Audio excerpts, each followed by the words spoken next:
कोई व्यापारी अपनी वस्तु के मूल्य उनके क्रय मूल्य से 20% अधिक अंकित करता है और बेचते समय 10% बटा देता है, ठीक है, उसका लाभ प्रतिशत बताना है। अब वापिस देखो इसमें क्या क्या करेंगे। एक तो अपने पास क्या होता है, क्रय मूल्य, ठीक है, फिर ये क्या करेगा, प्लस माइनस में लाभ या फिर हानि, दो चीज। फिर ये क्या बनेगा, इससे तीसरा स्टेप क्या मिलेगा, अंकित मूल्य बनेगा, ठीक है, यानी कुछ जोड़ के घटा के लिखेगा। फिर ये क्या करेगा, अंकित मूल्य से देगा बट्टा, और बट्टा से देने के बाद में प्लस माइनस करने के बाद में वापस क्या आएगा अपने पास, विक्रय मूल्य। बस 4-5 चीज पढ़नी है, ठीक है। प्रोसीजर देखो, पहले वस्तु खरीद के लाए 100 रुपए की, फिर कुछ बढ़ा के लिख दिया 10 रुपए, अंकित मूल्य कितना हो गया 110, फिर वापस 110 पे बट्टा दे दिया मान लो 5%, ठीक है, तो वापस जो मूल्य आएगा वो आएगा विक्रय मूल्य। लास्ट में बेचा कितने में, अंग्रेजी में लिख दो सर जी ऊपर। अंग्रेजी में देखो क्रय मूल्य होता है अपना कॉस्ट प्राइस, उसके बाद में लाभ यानी प्रॉफिट या फिर लॉस, फिर अंकित मूल्य अपना हो गया एक तरीके से एमआरपी, बटा हो गया अपने पास है डिस्काउंट, और विक्रय मूल्य हो गया अपने पास है सेलिंग प्राइस, ठीक है। कोई व्यापारी अपनी वस्तुओं के मूल्य उनके क्रय मूल्य से 20% अधिक अंकित करता है। देखो मान के चलो अपने पास लेके आए 100 रुपए या 100% में 20% अधिक का मतलब कितना अंकित कर दिया 120, ठीक है, देखते जाना 120%। और बेचते समय जैसे कोई ग्राहक आया तो 10% का बट्टा देता है। अब बट्टा कितना दे रहा है, ये 10%। अब ये 10% इसमें से डायरेक्ट माइनस नहीं करना, ठीक है, 10% अपने किसका 120 का, 120 का 10% कितना आएगा 12, यानी माइनस कितना करना है 12। इसमें से 12 माइनस करने पे कितना बचा 108, तो कितने में बेच दिया 108 में। अब वापिस फाइनल अपने पास देखो क्या हुआ, अपने पास चीज लेके आए थे 100 की और बेची कितने में 108 में, तो प्रॉफिट कितने हो गया 8%, ठीक है। तो आपसे यही पूछा उसका लाभ प्रतिशत कितना है 8%। अगला देखो ये हटा दो वापिस 100%, 120 सॉरी,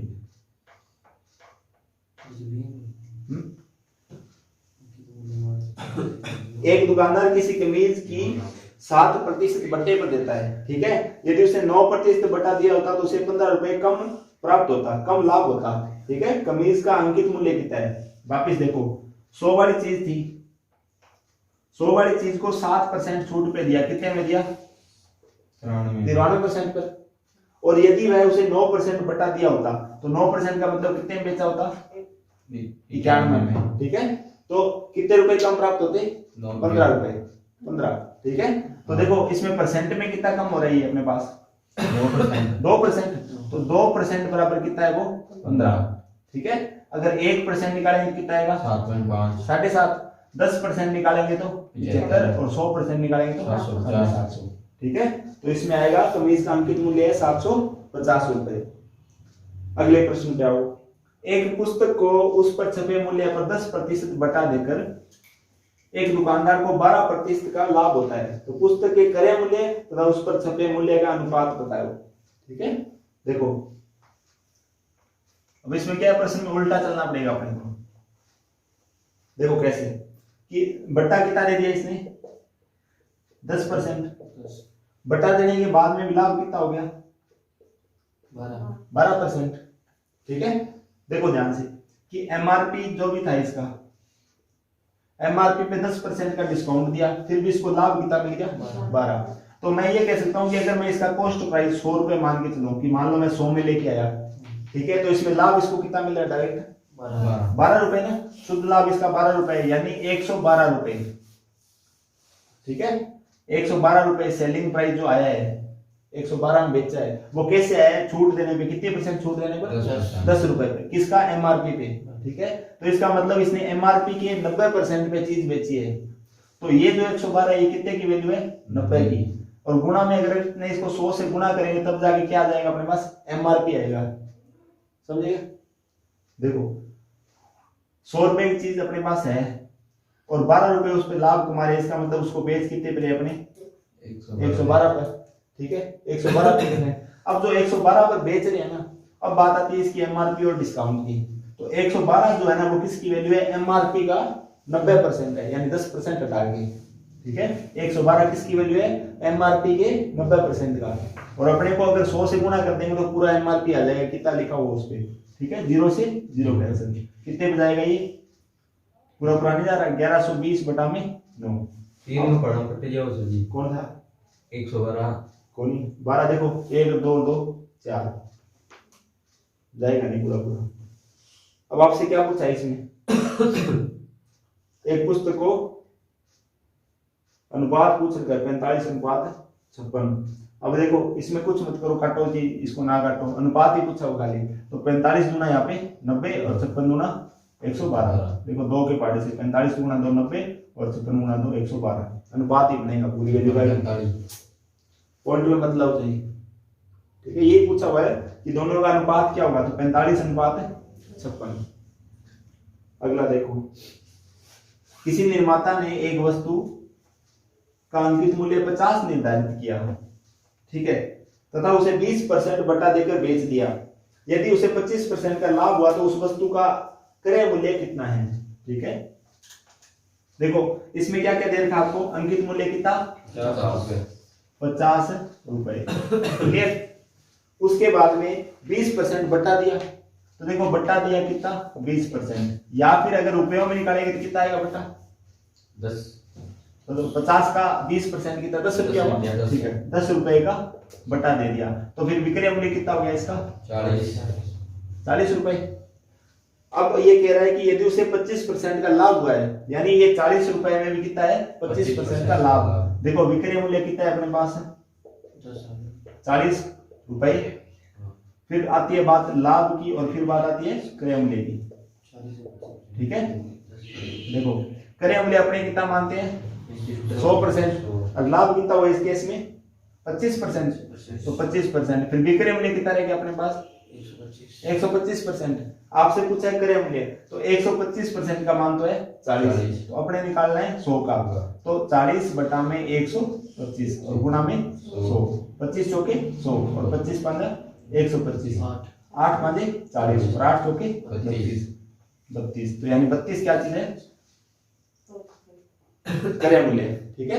और 32 का 25% निकालो, चौथा हिसाब 8 चौके 32, 8 होते हैं 32 और 8 40, ठीक है। क्या पूछा था? क्रय मूल्य। क्रय मूल्य 32। ये देखो सवाल ऐसे करने पड़ेंगे, कोई फॉर्मूला नहीं है, एक एक चीज स्टेप बाय समझते। अगला प्रश्न देखो, एक व्यापारी अपने माल पर क्रय मूल्य से 30% अधिक मूल्य अंकित करता है, ठीक है। देखो वापस सेम चीज, कॉस्ट प्राइस वो 100 रुपए की लेके आया, उस पे 30% अधिक अंकित किया, तो कितना अंकित कर लिया? 130%। इस पर 15% का बट्टा देता है। अब बट्टा कितना दे रहा है? 15%, यानी 130 का 15%, 130 का 15% कितना होगा? 130 का 10% हो गया 13, और 5.5 13 का आधा 6.5, तो 100 कितना हो गया? 19.5। ये क्या दे दिया इसने? छूट कर दी। तो वापिस बेची कितने में इसने? देखो 130 में से 19.5 घटाएंगे तो कितना आएगा? 110 पॉइंट में 5, ठीक है। 110 पॉइंट में 5। अब इसने पूछा क्या आपसे? उस वस्तु का क्रय मूल्य कितना होगा जिस पर उसे 84 रुपए का लाभ हो, ठीक है। अब देखो लाभ कितना हो रहा है इस पे? इस केस में 100 रुपए की चीज लाके कितने में बेच रहा है वो? 110.5%। इसमें लाभ कितना हो रहा है? 10.5%। अब ये कह रहा है कि उस वस्तु का क्रय मूल्य क्या होगा जिस पर उसे 84 रुपए का लाभ हो, यानी इस 10.5 का मान अगर 84 रखते हैं तो 100% का मान कितना होगा, ठीक है। तो क्या आएगा? 84 बटा में 10.5 गुणा में 100, पॉइंट हटा दो 1000 हो गया, ठीक है। 7 का पढ़ा पढ़ो, 15 साथी 105 और 12 साथी 84, फिर 5 का पढ़ा पढ़ो, 5 दिया 15 और 205 दिए 1000 और 3 चौके 12 और 4 दूनी 8 और 2 0 लगाओ 800। तो उस वस्तु का मूल्य कितना होगा? 800 रुपए, ठीक है। अगला देखो, एक दुकानदार किसी वस्तु के अंकित मूल्य पर 5% कमीशन देना चाहता है तथा वह 10% लाभ कमाना चाहता है। यदि किसी वस्तु का क्रय मूल्य 95 रुपए हो तो इसका अंकित मूल्य कितना होगा? वापिस देखो 100 रुपए की वस्तु लेके आता है, ठीक है, लाभ कितना लेना चाहता है वह 10%। 10% लाभ लेना चाहता है तथा 5% कमीशन यानी बटा भी देना चाहता है वह। तो उस वस्तु का क्रय मूल्य कितना है 95 रुपए। देखो इस बार इसने कॉस्ट प्राइस दे दी, ये 95 रुपए है। इस पे 10% का लाभ कमाना चाहता है, 10% इसका लाभ कितना होगा 9.5। कुल मिलाकर कितने में बेचना चाहता है 104.5 रुपए में बेचना चाहता है। ठीक है, यानी ये क्या चीज है उसका सेलिंग प्राइस। परंतु 104.5 है जो, ठीक है, उस पे 5% छूट देने के बाद है, यानी एमआरपी अपने पास कितना है ऑटोमेटिक 104 नहीं पूरा 100% है। इस पे डिस्काउंट कितना दे रहा है वो 5%। तो यानी एमआरपी के 95% पर बेच रहा है वो, यही बात है। तो इसका मतलब ये जो 104.5 है ना, ये किसकी वैल्यू है एमआरपी के 95% की वैल्यू है।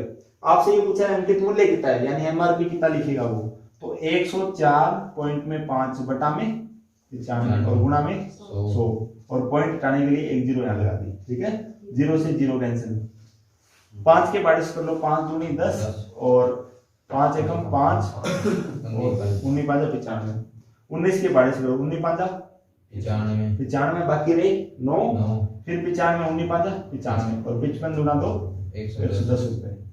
ठीक है, दोबारा देखो कि ये क्या कर रहा था अपने पास कि दुकानदार है उसके पास क्रय मूल्य 95 रुपए है, इस पे 10% का लाभ कमाना चाहता है, तो 95 में 10 हो गया 9.5, यानी कुल मिला के कितने में बेचना चाहता है 104.5 में। अब वह कितना मूल्य लिखे इस पे बढ़ा के कि 5% छूट देने के बाद में 104.5 आ जाए, तो इसका मतलब ये 95 का मान है 104.5 और 100 का आएगा 110, यानी वो लिखेगा 110 का 5% कितना होगा 5.5 है, तो 5.5 इसमें से घटाओ 110 में से तो आएगा 104.5। ठीक है, उल्टा चलना पड़ेगा प्रश्न। अगला देखो 91, एक घड़ी का अंकित मूल्य कितना है 3200 रुपए। इसे 2 क्रमिक बटों के साथ 2448 रुपए में बेचा जाता है। यदि पहला बटा 10% हो तो दूसरा बटा कितना है। ठीक है, देखो 3200 रुपए है और 3200 से कहां तक जाना है अपन को 2448। ठीक है, पहला बटा कितना है 10%, यानी इसका 10% माइनस कर दें कितना आएगा 320 माइनस कर दिया कितना रहेगी 2800 रहेगा 2880। देखो 3200 में से 200 चले गए 3000 रहेगा, 3000 में से 120 के 2880। अब वस्तु कितने की रहेगी 2880 की, और ये कितना है 2448। अब अपने को ये बताना है कि 2880 का कितने परसेंट है ये। ठीक है, तो दूसरा बटा ऑटोमेटिक आ जाएगा। देखो अगर 10% होता तो इसका मान कितना आएगा 288, इसमें से 10% यानी 288 माइनस करें तो 2 और यहाँ रहेंगे 7, 17 में से 8 गए 9, यहाँ रहेंगे 7, 7 में से 2 गए 5 और 2 का 2 2592 आता, तो 10% तो नहीं है बटा 15 है, 15 कर देंगे तो और कम हो जाएगा। देखो या फिर कैसे करो, देखो माइनस कर 5% नहीं देखो या तो माइनस करो अंतर निकाल लो। ठीक है, या फिर क्या करो ये देख लो ये अमाउंट इसकी कितने परसेंट है। देखो कैसे कि 2448 बटा में 2880 और गुणा में 100 लगा दो, अपने आप आ जाएगा कितना परसेंट है ये। ठीक है, 0 से 0 कैंसिल, 4 के बारिश कर लो, 7 चौके 28 और 2 चौके 8, फिर यहाँ पे 6 चौके 24 और 12 चौके 48। ठीक है, उसके बाद में 4 के बारिश पे चला जाएगा 18 चौके 72 और 4 एकम 4 2 21 5 चौके 20 1 12 4 तिया 153 थे। अब 18 के पाड़े मारता है 153, 9 के पाड़े में देख लो, देखो 2 5 सॉरी 5 दूनी 10 और 9 दूनी 18, कितने निमाई 153 होते हैं 17 निमाई 153, ये गया 17 पे और 17 5 85। इसका मतलब ये वाली जो अमाउंट है इसकी कितने परसेंट है 85%, तो फिर बटा कितना रहेगा इसमें से 15%, यानी वो 15% की छूट देता है। 15 10 25% है ना, अच्छा दूसरा पूछा ठीक पहला 10 है दूसरा 15 है, दूसरा पूछा हुआ है, या इसमें गैप निकाल के भी कर सकते थे अपने, देखो और इजी हो जाता है। 432 आ गया। चलो अगला सवाल करें। एक रेडियो का अंकित मूल्य 4800 रुपए है। दुकानदार इस पर 10% का बटा देता है, 8% लाभ कमाता है। ठीक है, यदि कोई बटा ना दे तो उसका लाभ प्रतिशत कितना होगा। देखो एक चीज देखो कि 100 रुपए की एमआरपी है कोई चीज, सॉरी कॉस्ट प्राइस है। ठीक है, अब बात आती है एमआरपी की, और यहाँ पे है प्रॉफिट। ठीक है, एमआरपी के बाद में आ गया यहाँ पे डिस्काउंट, एमआरपी डिस्काउंट और एसपी। एक चीज देखो कि जो एमआरपी है मान लो 100% है। ठीक है, अब इस पे डिस्काउंट कितना दे रहा है वो 10% का बटा दे रहा है, यानी वो कितना रहेगा 90%। और लाभ कितना हो रहा है उसको 8%।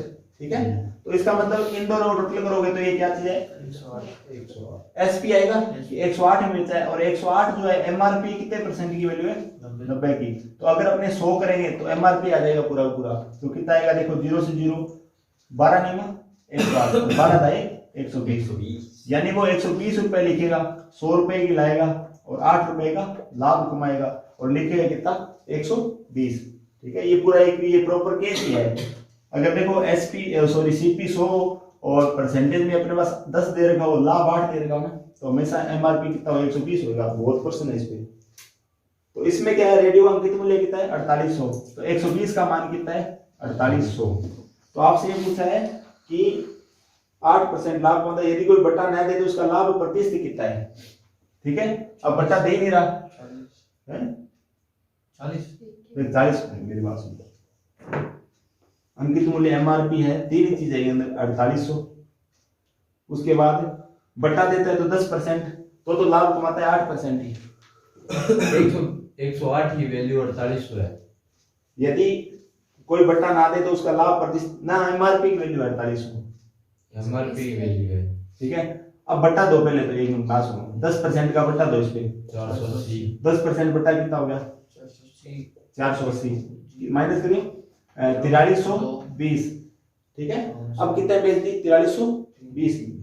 अब ये कह रहा है कि अगर कोई बट्टा ना दे, ठीक है, अब बट्टा दे ही नहीं रहा ये, तो देखो ये जो 4320 था ना, ये किसकी वैल्यू है 108 की एक तरीके से, ये इसमें लाभ भी तो था इसमें।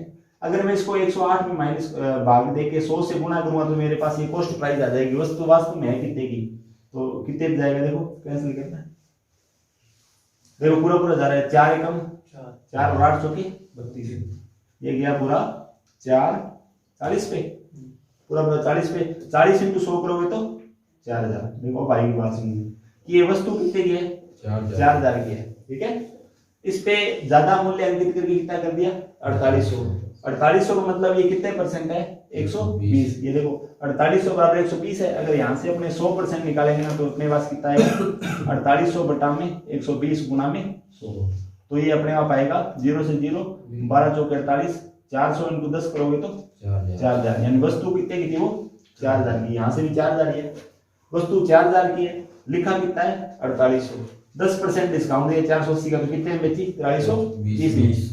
अब ये बात कह रहा है कि कोई डिस्काउंट ना दे, तो मान लो 4800 की वस्तु है, कोई डिस्काउंट दे ही नहीं रहा, तो बेच कितने में रहा है वो, सॉरी 4000 की वस्तु है, बेच कितने में रहा है 4800 में, तो लाभ कितना हो गया 800 का, और कितने पर 4000 पर गुणा में 2 0 से 2 0 1 0 से 1 0 और 20 चौके 80, तो लाभ कितना होगा 20%। ऐसे ठीक है, देखो एक प्रश्न से दोबारा और देखो, ज्यादा हो गया, सिंपल सी चीज है। देखो एमआरपी कितना है 4800। ठीक है, 10% का बटा देता है, तो इस पे 10% का डिस्काउंट माइनस कर दिया 480, कितना आया 4320। अब 4320 क्या चीज आ गई अपने पास सेलिंग प्राइस, 4320 बेचा है, और 4320 के अंदर क्या चीज है 8% का लाभ है, यानी 108 की वैल्यू है। अपने क्या करेंगे 100 की वैल्यू निकालेंगे तो अपने पास आएगा कॉस्ट प्राइस, यानी वस्तु है कितने की, तो इसको काटने पे कितना आया 4000, वस्तु कितने के 4000। अब ये कह रहा है कि मान लो कोई छूट देता ही ना कि 4800 के 4800 पर बेच देता, तो लाभ कितना होता, तो लाभ कितना हुआ 800, और क्रय मूल्य कितना है 4000 और गुणा में 100, ये 2 0 कैंसिल, 0 से 0 और 20 चौके 80, तो लाभ होता अपने को 20% का। ठीक है, कितने रहेंगे 2 3। अगला देखो एक दुकानदार घड़ी के मूल्य में 15% की छूट देता है। यदि वह 20% की छूट दे तो उसे 51 रुपए कम लाभ होता है। घड़ी का मूल्य कितना है? ठीक है, वापिस 15% छूट है, 20% छूट है, कितने का डिफरेंस हो गया? 5%। 5% बराबर कितना है? 51। 10% बराबर कितना हुआ? 51 गुना 2 102 और 100% बराबर 1020। कोई चीज की घड़ी कोई चीज की घड़ी स्केल 1020 नहीं तो स्केल है नहीं। 31 की नोट नहीं, से नहीं भैया, 32 की 1024 है। 32 की 1024। अगला देखो, नरेश ने एक टीवी सेट अंकित मूल्य पर 10% बटा लेकर 11,250 में खरीदा। ठीक है, पहले तो आज ही सोल्व करो। 11,250 है, कितने की वैल्यू है? अंकित मूल्य के 90% की है। ठीक है, 10% बटा लिया है तो 90 से डिवाइड कर दिया, गुना कर दो 100 से, तो अपने पास क्या आएगा? एमआरपी की। एमआरपी कितने रुपए की वस्तु थी? 0 से 0 गई, 9 एकम 9, 2 रहेंगे 22, 9 दूनी 18, 4 45, 9 5 45। तो वस्तु आ गई अपने पास 12,500। आगे देखो, इसे लाने के लिए भाड़े पर 150 रुपए खर्च किए, तो यानी 12,500 की वस्तु थी। अब ये लेके कितने में आए? 11,250 में, प्लस में भाड़े में कितना खर्च किया इसने? 150, और लगवाने पर 800 रुपए खर्चा किया। अब देखो कितने हो गए सारा कितना? 10 का 0, 8 10 और 11 और 1 12, 11,200। 150 रुपया देगा 150। चलो सवाल 11,250 रुपए में खरीदा, लाने के लिए भाड़े में 150 रुपए खर्च किए, लगवाने पर 800 रुपए खर्च किए, कुल मिलाकर खर्चा कितना हो गया? 11,200। अब ये कह रहा है कि बिना कोई बटा दिए 15% लाभ कमाने तो इसे किस मूल्य पर बेचा जाना चाहिए? चलिए कितना हो गया? 11,200 ज्यादा होगा क्यों?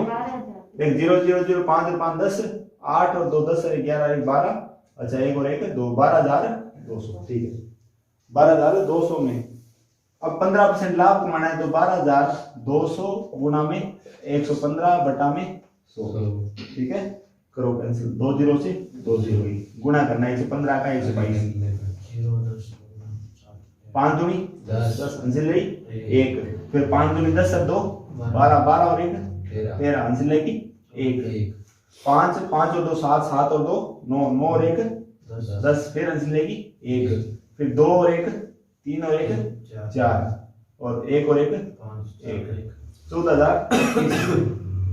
ठीक है, 14,030। 95 नंबर क्वेश्चन थोड़ी दोबारा बताइए। चलो ठीक है, आप 95 देखा। 97 देखो, यदि किसी वस्तु की 10% या 20% की 2 क्रमवार मूल्य वृद्धियां किस एकमात्र मूल्य वृद्धि की समतुल्य? देखो ये तो सीधी है, मान लो 100 रुपए की चीज है, देखो 100 रुपए की चीज है, पहले 10% की वृद्धि है ना, तो 100 वाली चीज में 10 ऐड किए, कितना हो गया? 110। दूसरी बार फिर 10% की वृद्धि है, तो इस बार 11 ऐड कर दो, 121। तो 100 से कितनी होगी? 121। कितना बढ़ेगी? 21 वृद्धि है। ठीक है, आप बता 95 समझा दिया नहीं? देख 95 नंबर, किसी घड़ी के मूल्य में 15% छूट देता है, यदि वह 20% की छूट दे तो उसे 51 रुपए कम लाभ होगा। देख 100 रुपए की चीज है, मान के चलो 15% छूट दी, तो कितने में बेची उसने? 85% में। यदि वह कितने परसेंट छूट दे? 20% की, यानी कितने में बेचे वो? 80 में। ठीक है, तो देख लाभ कम होएगा, कितना कम होएगा? 5%, और यहाँ फिर कितने रुपए हैं? 51 रुपए। ठीक है, 5% बराबर 51 है, 10% बराबर 102 और 100% बराबर 120। बस हो जाएगा। 2% मैंने लिख के भेज दी किसी से, देख लीजिएगा।